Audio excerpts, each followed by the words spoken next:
اهلا بيكم احلى متابعين في الدنيا. ازيكم يا بنات؟ عاملين ايه؟ النهارده بقى هنعمل مع بعض فطير الطاسه.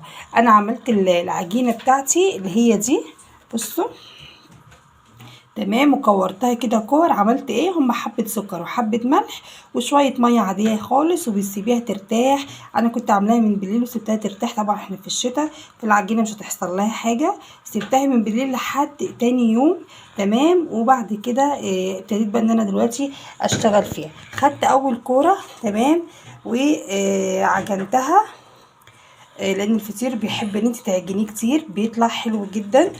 وعملتها، حطيت فيها من جواها سمنه ومن بره كده سمنه. دي انا كنت عاملاها، هوريكم واحده تانية هعملها، بس دي هناخدها كده بقى دلوقتي على الطاسه اهي.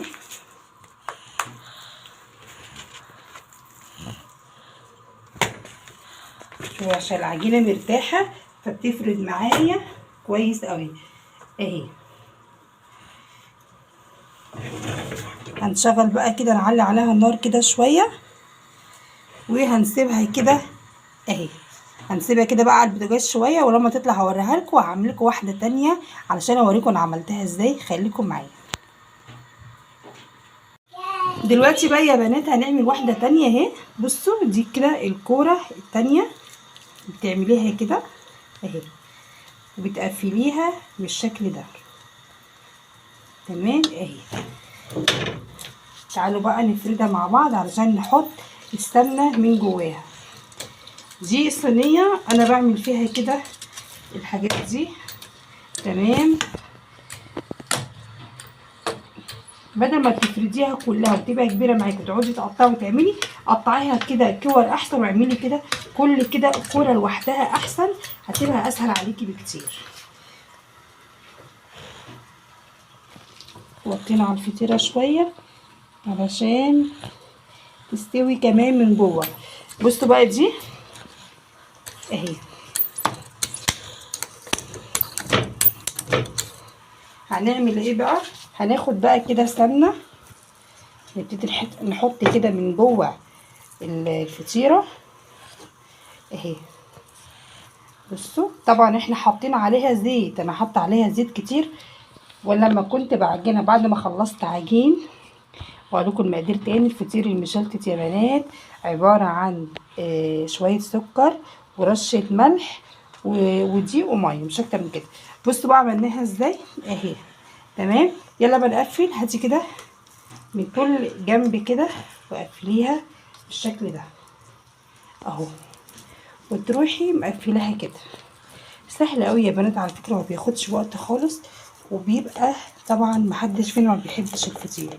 لو وصلتي معايا لحد هنا ما تنسيش اللايك والاشتراك في قناه كل يوم مع رشا العربي، وتفعيل الجرس علشان يوصلكوا كل جديد. ويا ريت بقى كمان لايكات كتير يا بنات علشان الفيديو يتشاف.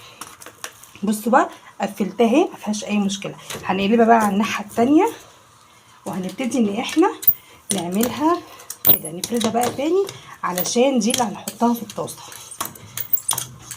تعملي بقى المقاس اللي انت عايزاه حسب المقاس، حسب الطاسه اللي عندك.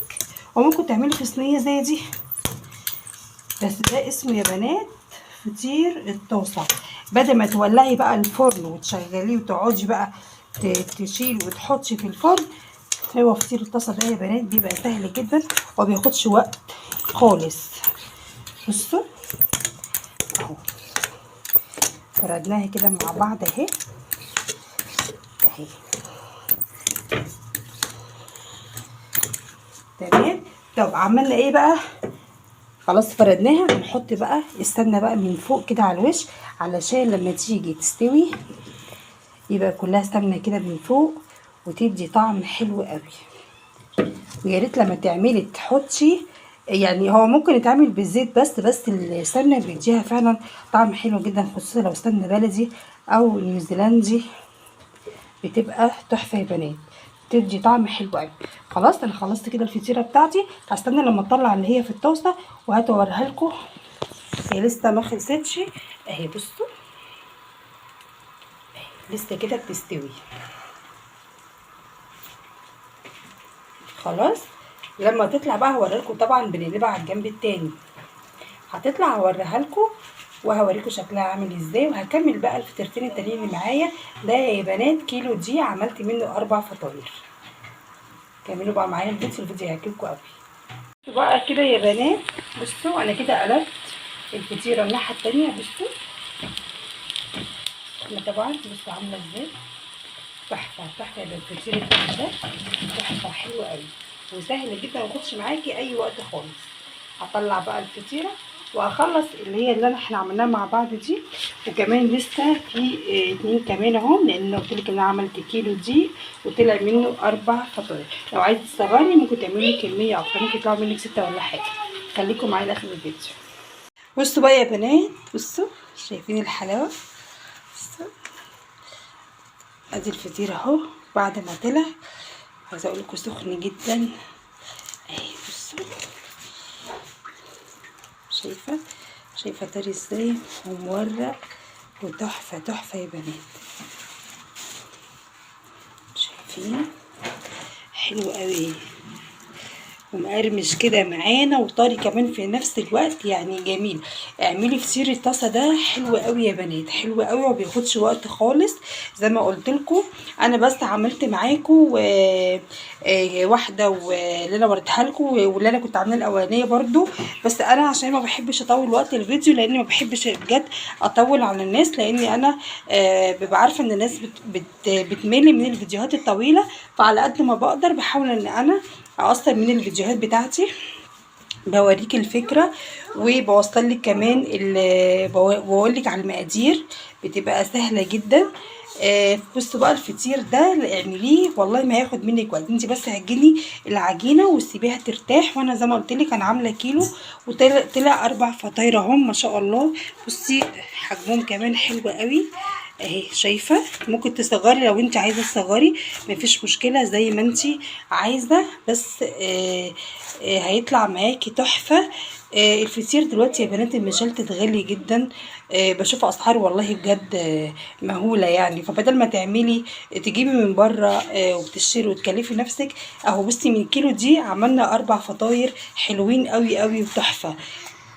بصوا اهو دي اتحمرت معايا شويه بس جامده وطريه. بصي طريه وتحفه تحفه تحفه اهي اهو يا بنات.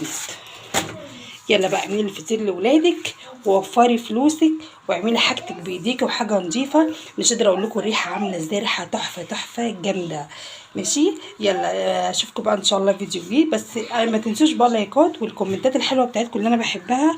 ويا ريت يا جماعه تشيروا الفيديو ده والله، علشان عايزه الفيديوهات بتاعتي تتشاف، لان الفيديوهات بتاعتي بجد بتقع جدا والمشاهدات بتبقى قليله. فياريت تشجعوني كده وتدعموني وتدعموا قناتي. واشوفكم ان شاء الله فيديو جديد في قناه كل يوم مع رشا العربي. باي باي.